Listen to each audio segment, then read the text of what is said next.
Hello guys, welcome to the Trading Den. In this channel, we are going to backtest some strategies or indicators available for us. And we're going to test it in 10 years of data and see its profitability. Today's video, we are going to backtest the S-Aots breakout strategy and we're going to test it in 10 years of data. So I will also include in this video the bullish signal of the strategy, the entry, exit, as well as its stop loss. So what is this S-Aots breakout strategy?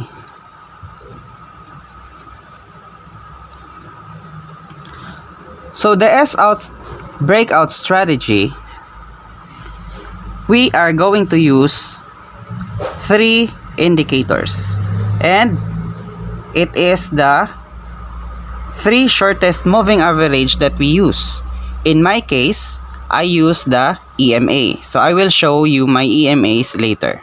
So if you're using a simple moving average, you can also try it out. So as for our bullish signal, we are bullish on the stock if the 3 moving averages are aligned. As for our entry, we are going to enter at the breakout of the recent resistance. And for our exit signal, we are going to exit our position if we see sign of weakness in the momentum. So this is a momentum strategy or a red candle. So if we see a red candle, we are going to exit immediately our position. As for our stop loss, we are going to exit if it is a false breakout.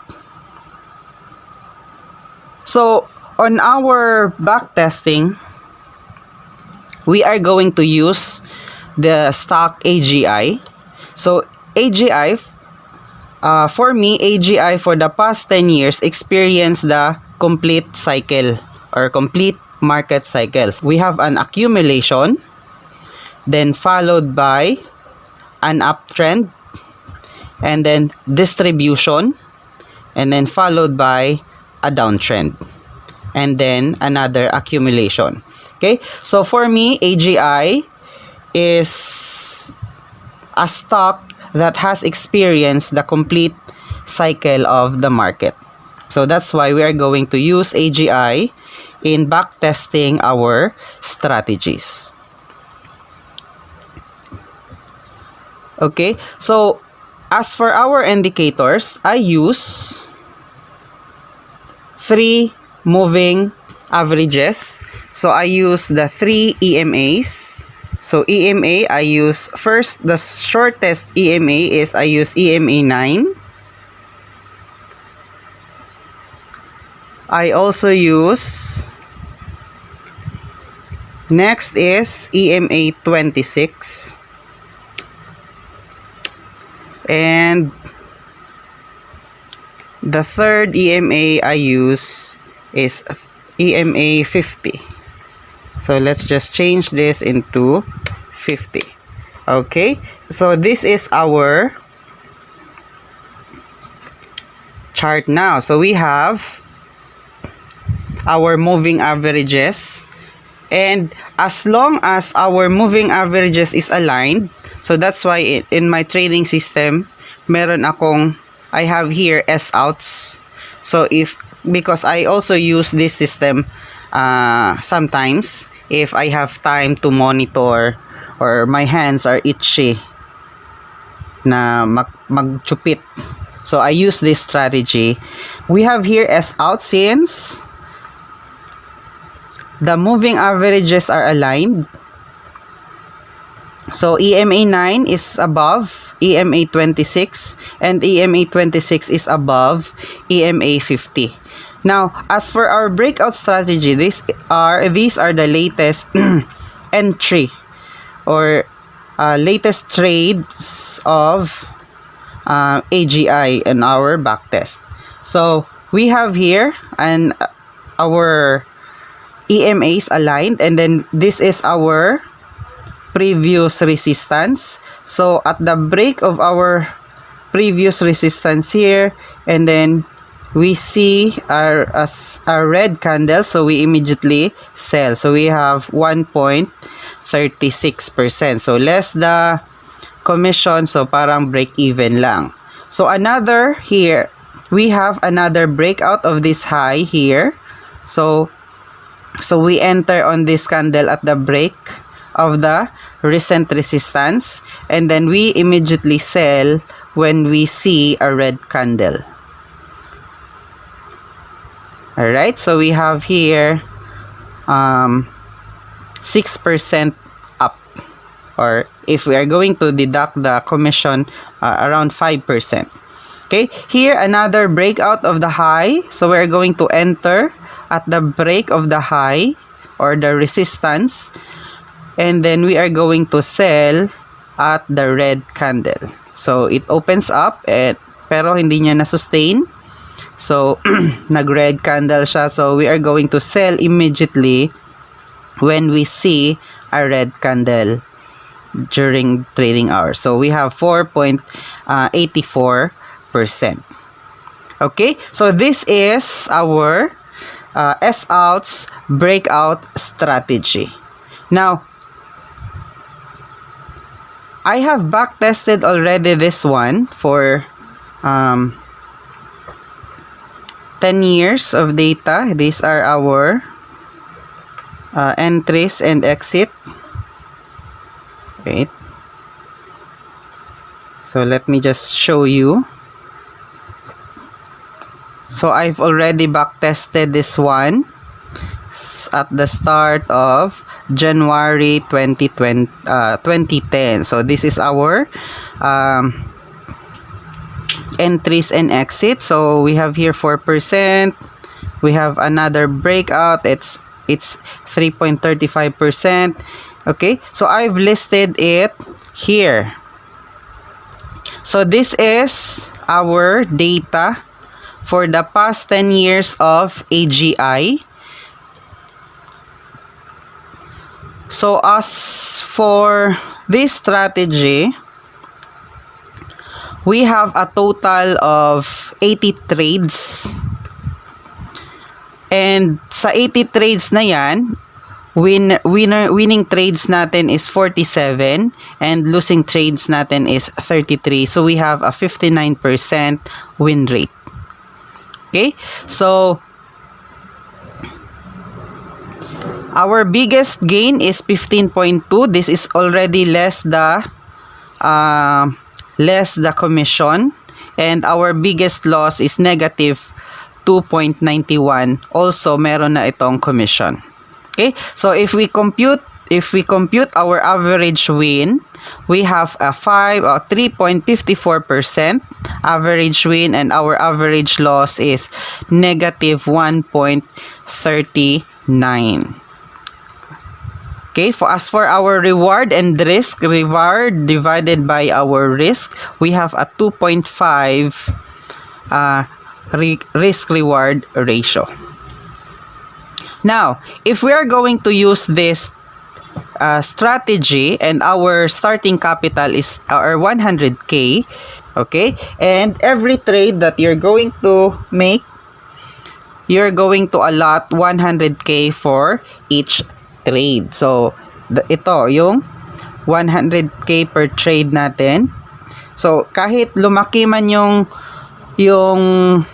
buying power mo, still you are going to use 100K for each trade that you're going to use using this strategy. Okay, so starting natin is 100K, and for the 10 years we are up by 126%. If we're going to divide it by 10, so we have an annual return of 13%. So I have here already our data. So, and then this is our winning percentage. We have 4.9. So yung 4.9 natin nasa C2, we're going to subtract the commission, which is negative 1.19, and after subtracting that one, we are going to multiply it on our 100k na capital. Alright? So that's why from 4.9% minus the commission, we only have 3,710 on this trade. Okay? So these are the trade. For every trades that we do, we allot 100k, and minus the commission, these are our gains and losses. Now, if we are going to accumulate this one, so ito na yung resulting ending capital natin. So from 100, nag-gain tayo ng 3,000. So meron na tayong 3,000, 3,000. Another gain of 2,000, meron tayong 105, and so on. So if we're going to sum up, meron din tayong losses dito from 100 na 89, nag-loss tayo ng 2,000, so meron na lang tayong 187. So as of 80 trades, our capital went up to 225,580, and that's 126 upside or increase in 10 years. So annual increase rate natin is 13. Alright? So, but if we are going to use all-in, what if all-in ka? 10k yung capital mo, and then every trade that you make, all-in ka lagi. So yung formula natin, iba naman. So, ito pa rin, yung percent gain minus the commission, i-multiply natin sa resulting whatever result. So, ito 100% pa. So, kaya multiply natin siya sa M1. But here, nag-add na siya. So, sa M2 na natin siya i-multiply. So, all in tayo. Whatever buying power we have, we are going to allot it parang all in always. Of course, you have to follow your plan, your entry and exit. So, na-explain na natin yung entry and exit natin kanina. So, as our resulting capital, since all-in tayo lagi, we have resulted to 332,914 from our 10 years of trades. That is 80 trades in 10 years. We are only going to trade yung mga nag-outs. Bullish yung market or uptrending yung market, so meron. Pero, if downtrend yung market, wala kang entry signal if downtrend yung market natin. So, you are only going to trade when the market is in an uptrend. Ayan. So, kapag downtrend, kagaya nito, sideways, wala kang mga entry signals dyan. So, this is a momentum strategy. So, mag-enter ka lang when the market is in an upward momentum. Okay? So, ayan. Every time na meron tayong alignment sa ating moving averages, so we are going to enter a trade. So, these are our results or our backtest result. Yung mga arrows na yan. Okay, so like in here, walang alignment of the star or alignment ng moving averages natin, so wala tayong entry. So, nagkaroon lang tayo ng entry when we have an alignment here. So that's our entries. Only when there is an alignment of our moving averages. Okay, so if we are going to do all in for every trades that we are going to do, ito yung resulting, ito yung result if we are going to do all in. So, all in per trade, starting natin is 100k. We are up by 233%, and we ended up with the 332,914 914. So this is our profit chart or our equity curve sa ating S-Aots breakout strategy. Okay, so that is our backtest on the S-Aots breakout strategy. Feel free to use the strategy, but of course, every trade you make is your responsibility. So you have to trade at your own risk. I have seen some strategies online, strategies used by Filipino traders. They are shared to us for free. So shout out doon sa mga traders na nag-share ng strategy para matulungan yung mga kababayan natin mag-trade. Okay? So isa-isahin natin yung i-test yung mga strategies na yon. So far as of today, we have backtested the S-Aots breakout strategy natin. Okay? So thanks for watching and I hope you enjoyed our video.